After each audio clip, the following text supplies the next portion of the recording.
Bonjour, je suis Clotilde et vous écoutez Expat et compagnie, un podcast qui raconte la vie de personnes ayant fait le choix de quitter leur pays d'origine pour s'envoler aux quatre coins du monde vers de nouvelles aventures.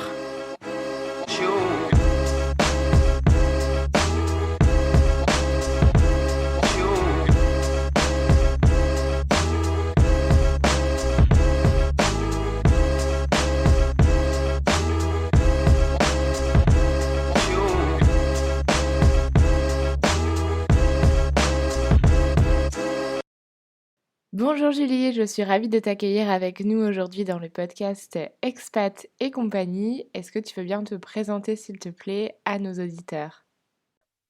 Ok, bah déjà, merci beaucoup à toi pour l'invitation. Et du coup, je me lance. Je suis donc Julie, je suis belge, je viens de Charleroi. Alors souvent, on ne connaît pas spécialement, mais j'ai fait mes études à Bruxelles, c'est plus facile. Et je suis expatriée à Valencia, en Espagne, depuis 2 ans. Je suis arrivée ici pour travailler en tant qu'assistante de prof de français. Et aujourd'hui, j'ai décidé de me lancer dans un blog voyage et un petit business de travel planner spécialisé en Espagne.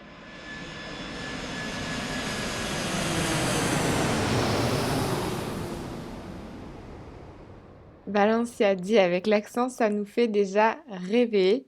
Alors, nous avons aujourd'hui avec nous Julie, une Belge qui est assistante de langue française à Valence, en Espagne, et elle a donc suivi un programme qui est disponible pour les Français et les Belges. Est-ce que tu peux nous en dire un peu plus, Julie, s'il te plaît?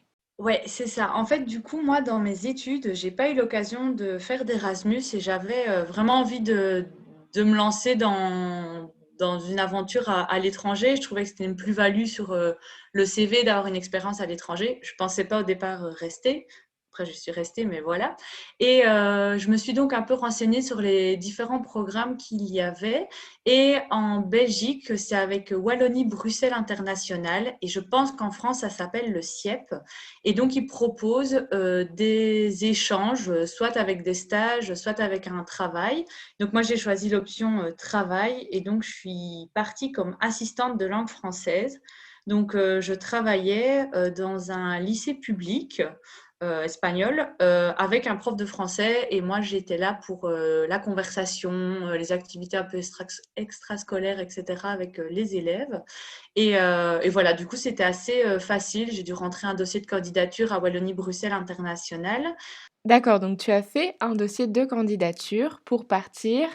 Et qu'est-ce qui était demandé? Quelles étaient les conditions afin de pouvoir participer à ce programme?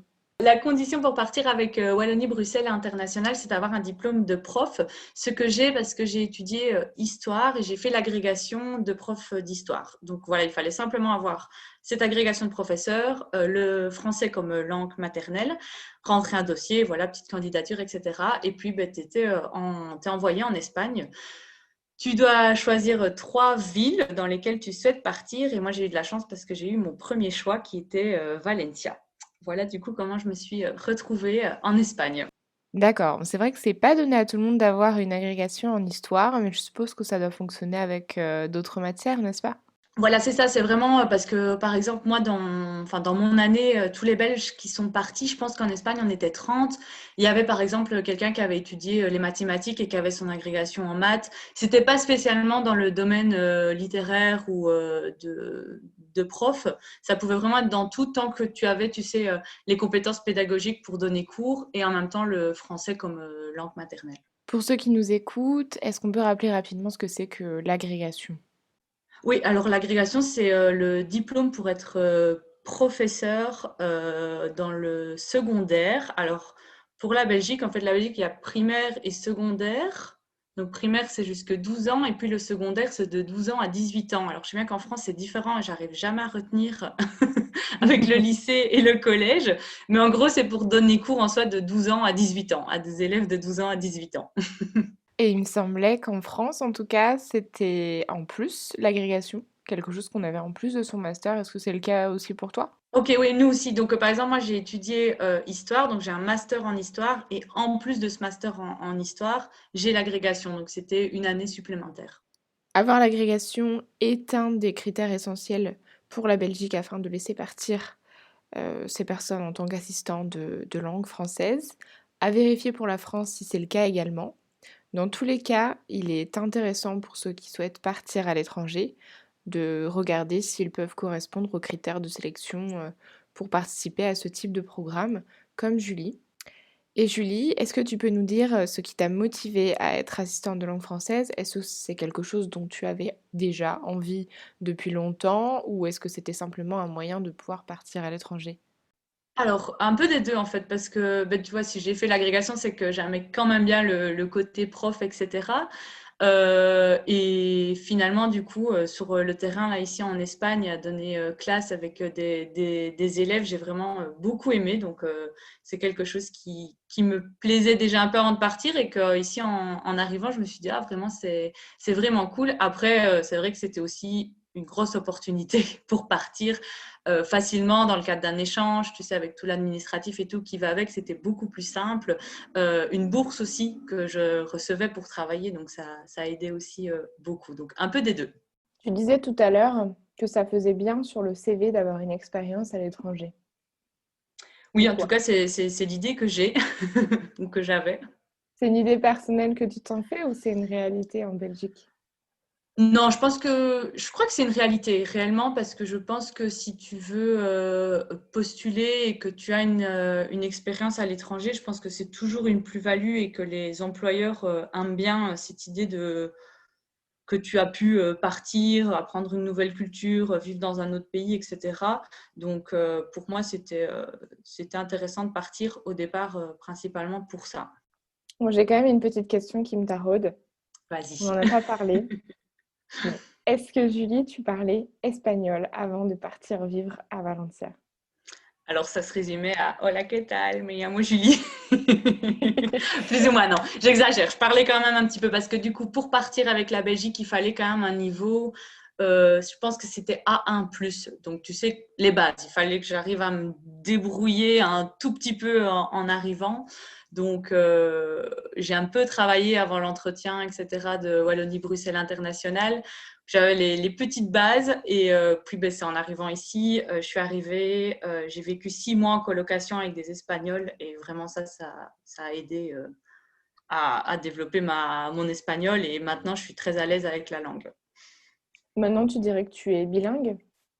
Bilingue totalement, non, pas encore, parce que il y a quand même des mots que je comprends pas encore, ou quand les gens parlent vraiment très vite, c'est encore un peu parfois compliqué, ou alors tu sais, le langage plutôt, on va dire, des jeunes ou en soirée avec les amis et tout, parfois il y a des expressions que je comprends pas encore, mais en tout cas, j'ai un très bon niveau. D'accord. Et tu dirais que tu as réussi à avoir des conversations normales avec d'autres personnes au bout de combien de temps? Je dirais après, allez, on va dire qu'après le premier mois, je commençais à être un petit peu à l'aise avec mes colocataires. Tu sais que j'avais l'habitude de discuter avec eux, à l'école aussi avec les autres professeurs. Mais après, d'être à l'aise vraiment avec tout le monde, je dirais après 4-5 mois quand même, il a quand même fallu un moment, hein. Et est-ce que tu prenais des cours d'espagnol sur place? Non, j'ai pas fait ça parce que, par contre, ce que j'ai fait en arrivant, c'est que je me suis inscrite sur des groupes Facebook de tandem de langue. Tu sais, les gens qui cherchent à parler français et eux t'offrent l'espagnol ou n'importe quelle langue. Et donc là, j'ai rencontré 2 personnes avec qui je faisais un échange de langue. Donc ça m'a beaucoup aidée. Ça, ce sont de super conseils pour ceux qui nous écoutent. Vous pouvez bien sûr prendre des cours de langue, mais également vivre en immersion en colocation est un très très bon point. Si vous êtes en plus en immersion totale avec la langue dans votre milieu professionnel, c'est un plus. Et comme nous le conseille Julie, trouver un tandem, donc un binôme de conversation sur différents groupes Facebook. Je vais vous mettre en barre d'infos de cet épisode le lien vers le groupe de tandem à Valencia, celui qui a été utile à Julie. Il nous reste un petit point administratif à aborder. Alors, je sais que nous sommes en Europe, mais je pose tout de même la question. Ça peut servir. Est-ce que tu as eu besoin d'un visa pour venir t'installer en Espagne? Il n'y a pas de question de visa ici. Par contre, j'ai dû me faire un numéro d'identité espagnol, un NIE, ça s'appelle. Et ça, j'ai réussi à l'avoir en ayant ici un contrat de travail. Et je peux D'accord. rester indéfiniment. Ça reste dans l'Europe de toute façon, donc c'est assez facile de partir vivre à l'étranger, Oui, ça c'est en Europe. l'avantage des Européens. C'est Oui, vrai voilà. que c'est bon à vivre en Europe. Donc un EA, Oui, c'est ça, NIE. ok. Voilà, c'est le numéro d'identité Numéro espagnol. d'identité espagnol. Et aujourd'hui, Julie, 2 ans après ton arrivée à Valence, est-ce que tu es toujours assistante de langue française? Non. Alors, du coup, mon contrat s'est terminé au mois de mai. J'ai eu l'occasion de le faire 2 fois. C'est assez limité dans le temps, normalement, à 3 années. Moi, je l'ai fait 2 ans, du coup. Et à la fin de ce contrat, c'était le confinement ici en Espagne, un confinement assez strict. Donc, j'avais beaucoup de temps et c'est comme ça que j'ai lancé, du coup, Escapas, mon blog voyage avec le temps que j'avais, les idées, etc. Je me suis dit, bon, c'est le moment, c'est l'instant, j'essaye. Et alors, Escapas Travel, qu'est-ce que c'est? Qu'est-ce qu'on peut retrouver sur le blog? Ok, alors du coup, c'est deux choses. C'est le blog voyage, donc, sur lequel je partage mes récits de voyage en Espagne, mes bonnes adresses, enfin voilà, tout plein d'articles en relation avec le voyage et l'Espagne. Et à la fois, c'est aussi un service de travel planner, donc destiné aux francophones qui souhaitent partir en Espagne. Je me charge d'organiser leur voyage de A à Z. Voilà, pour leur faciliter la vie, pour les gens qui n'ont pas le temps d'organiser, qui n'aiment pas organiser, ben, c'est moi qui m'en charge en Espagne, le pays dans lequel je vis, donc que je connais. Et, euh, et voilà. Et quels sont les avantages pour les gens d'utiliser tes services? Alors, ben, du coup, ben, c'est déjà, ben, comme je t'ai dit, gagner du temps. Donc, gagner du temps à la fois dans l'organisation, parce que du coup, c'est moi qui me charge de toutes les recherches pour eux. Gagner du temps aussi sur place, parce que moi, je leur fournis un guide de voyage dans lequel il y a tout qui est détaillé jour par jour, les bonnes adresses, l'itinéraire, etc.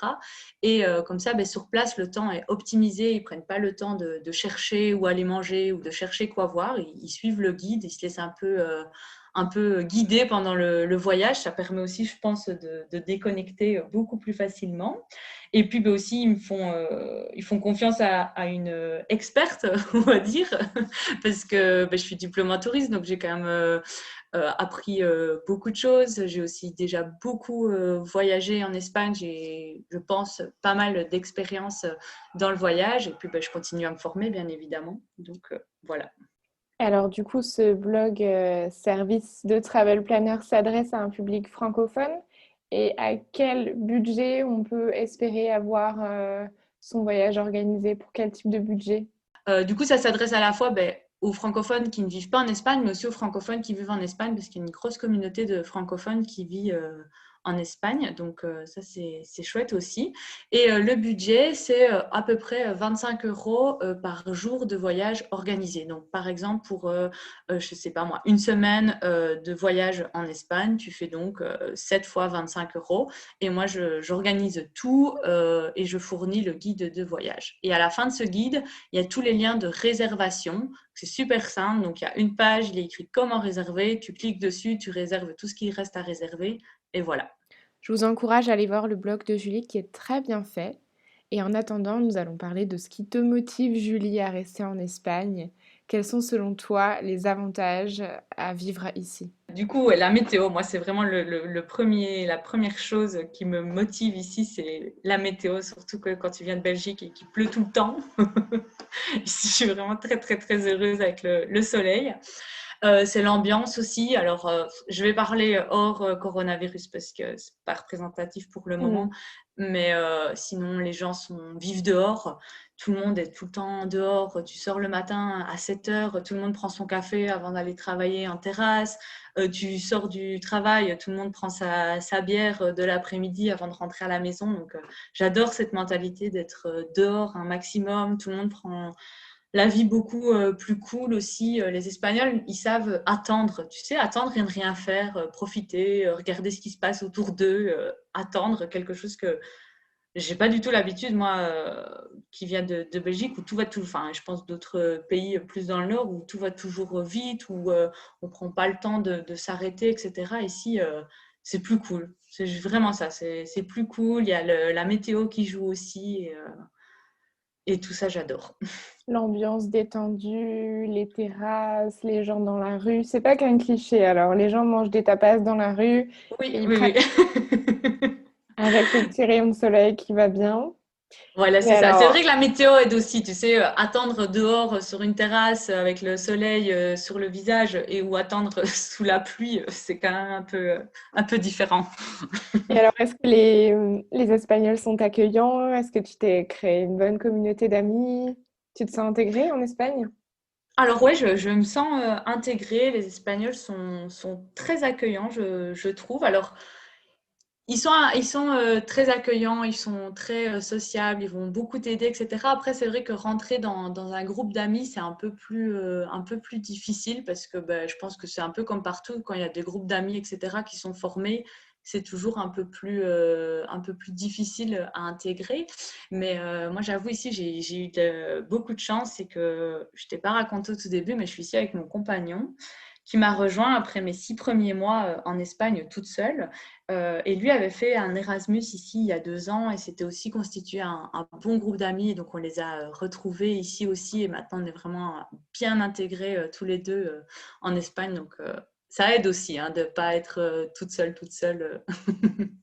Oui, après, tu as quand même fait la démarche de partir seule et d'ailleurs, bravo, parce que beaucoup de personnes hésitent à se lancer et à partir seule. Qu'est-ce que tu leur dirais aujourd'hui? Qu'est-ce que tu dirais à la Julie qui avait envie de partir seule il y a 2 ans et qui osait peut-être pas? Qu'est-ce que tu t'auto-conseillerais de faire si tu avais envie de partir seule? De partir, de refaire la même chose que j'ai fait, même si c'est vrai que toute seule, c'est difficile, hein. Je vais pas mentir aux gens qui nous écoutent.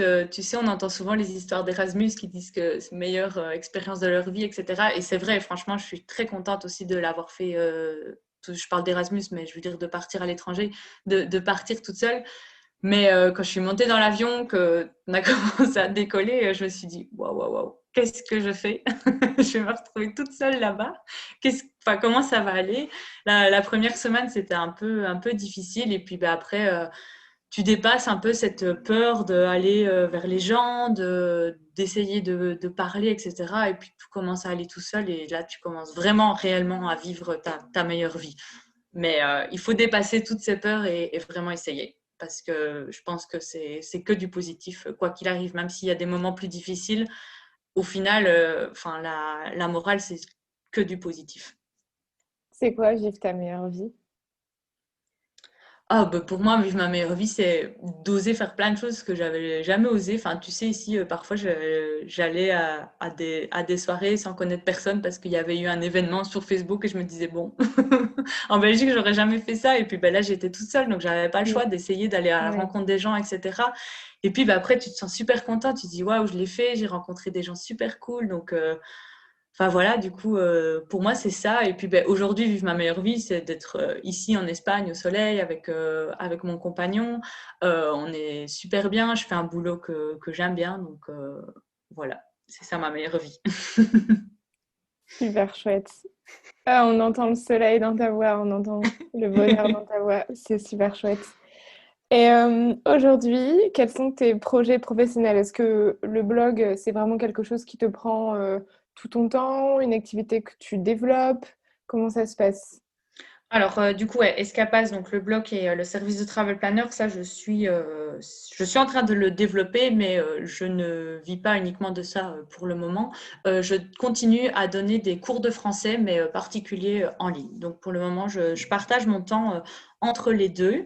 Et, euh, et voilà, ça me convient très, très bien pour le moment, mais je travaille beaucoup pour développer Escapas parce que c'est vraiment là-dedans que je m'épanouis. Donc, j'espère réussir à bien développer mon petit business et après à en vivre aussi.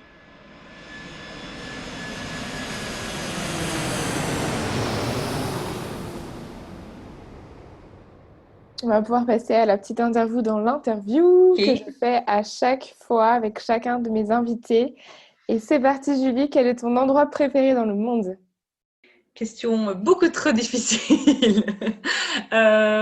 J'ai pas trop réfléchi, pourtant je savais que tu l'as posé cette question, mais j'ai pas un endroit en particulier, mais je vais dire à la montagne, n'importe où à la montagne, avec un coucher de soleil. Je trouve ça magnifique et tellement apaisant. Et le dernier que j'ai vu, c'était en Asturie. Donc je suis partie en Asturie au mois de septembre et on a dormi en face des Picos de Europa. Donc, c'est une chaîne de montagnes ici en Espagne et on a eu le soleil qui se couchait sur les montagnes. C'était vraiment splendide. Quelle est ta meilleure découverte culinaire en Espagne? Hmm. Je crois que je vais rester classique et la paella valenciana. En plus, c'est où je vis et c'est la vraie paella traditionnelle qui est faite avec du poulet et du lapin. Et ça, vraiment, c'est délicieux. Hmm, on en salive d'avance. Dit avec l'accent espagnol comme il faut. Et à l'inverse, quelle est ta pire découverte culinaire en Espagne? Ah, ici en Espagne, je dirais à peu près toutes les pâtisseries. Sont, franchement, c'est jamais très très bon. Souvent, c'est soit trop sucré ou sans goût. Donc, à peu près toutes les pâtisseries. C'est pas terrible ici. Bon, j'espère que les Espagnols, s'il y a des Espagnols qui nous écoutent, Oui, ne j'espère. soient pas vexés. Les Français et les Belges sont très attirants sur la pâtisserie. Oui. Et maintenant, la dernière question. Est-ce que tu as une anecdote à nous raconter? Ouais, en fait, du coup, c'est simplement le premier hiver que j'ai passé ici. Donc, je dis qu'il fait toujours très bon en Espagne, etc. Et mon copain m'avait dit, si, si, tu verras, il fait froid, il fait froid, il fait froid. Je lui ai dit, bah non, il peut pas faire si froid qu'en Belgique, c'est pas possible. Mais en fait, non, il fait pas froid à l'extérieur, mais à l'intérieur des maisons, il n'y a pas le chauffage et il fait tellement froid. Et donc, je me suis retrouvée à rentrer en Belgique et revenir avec 3 bouillottes dans ma valise pour passer le mois de janvier enfermée dans ma chambre le soir avec toutes mes bouillottes dans mon lit tellement il faisait froid. Alors que quand tu sors en t-shirt, quoi, même au mois de janvier. Il n'y a Je sais pas pas de après ça. radiateur dans les appartements? Non, pratiquement. En tout cas, ici, je pense que dans les appartements plus modernes, oui, mais moi, les 2 appartements que j'ai eus, il n'y en a pas. Donc, à l'intérieur, il fait vraiment très, très froid. Ah Et à oui! l'extérieur, il fait très chaud, tu vois. Enfin, il fait bon, quoi, dehors. Mais à C'est l'intérieur, il fait combien à fort peu près? humide et dehors ou à l'intérieur? Dehors, il fait quelle température en Dehors, moyenne? il reste à peu près 20 degrés toute l'année, tu vois. Donc ici, par exemple, pour le moment, on est encore à 23 degrés. 23 degrés et à l'heure où on enregistre cet épisode, nous sommes au mois de novembre. 23 degrés au mois de novembre. Ouais, ouais, ouais, à peu près, ouais. Je, Putain, je je suis vais. Ah, maintenant, choquée. j'ai. Je suis Ouais, non, et choquée. tu vois, et du coup, quand tu sors, tu sors pratiquement en t-shirt. Mais alors, par contre, à l'intérieur, comme il n'y a pas de chauffage dans les maisons, enfin, en tout cas, moi, dans mon appartement, il fait humide et il fait froid. Alors, du coup, c'est l'inverse, en fait, de la Belgique, quoi. Où en Belgique, tu es à l'extérieur avec plein de couches de vêtements, tu rentres, tu te déshabilles. Ici, c'est l'inverse, tu es à l'intérieur avec des couches de vêtements et tu sors, et tu retires tes couches de vêtements. Donc, Et si tu ouvres les fenêtres, tu as quand même la ouais, chaleur de l'extérieur qui rentre. la journée, tu as un peu la chaleur de l'extérieur qui rentre, donc ça va. Mais en fait, la nuit, ça descend pas mal. Il y a un gros contraste entre la journée et la nuit. En fait, soleil ou pas soleil, ça change beaucoup pour l'hiver. Ah, d'accord, ok. Ah, mais c'est super drôle en tout cas. Je vais la garder cette anecdote. Ouais, toutes les bouillottes, d'ailleurs, ça, c'était mes cadeaux de Noël la première année. J'ai reçu une bouillotte à mon copain et aussi une autre à ma maman. Et du coup, je ne pensais pas rentrer avec des bouillottes en Belgique, en Espagne, plutôt le contraire, mais voilà. Julie, est-ce que tu pourrais donner un conseil aux gens qui nous écoutent et qui ont eux aussi envie de partir comme toi s'expatrier en Espagne? Qu'est-ce que tu leur dirais? De foncer. Vraiment, il y a qu'une seule chose à faire, c'est foncer. C'est facile, c'est en Europe, donc il y a pas de grosses démarches à faire. Même si on parle pas espagnol, ben, ça s'apprend sur le tas. C'est une langue qui est finalement assez proche du français, donc tu sais quand même te débrouiller un petit peu même en arrivant. Et puis, euh, et puis vraiment de dépasser toutes ces peurs et d'y aller, parce que après quand tu y es, t'as plus envie de revenir. Moi, j'étais censée venir pour un an et puis ben, finalement, j'y suis depuis 2 ans et je sais pas du tout quand je vais partir d'ici. Donc,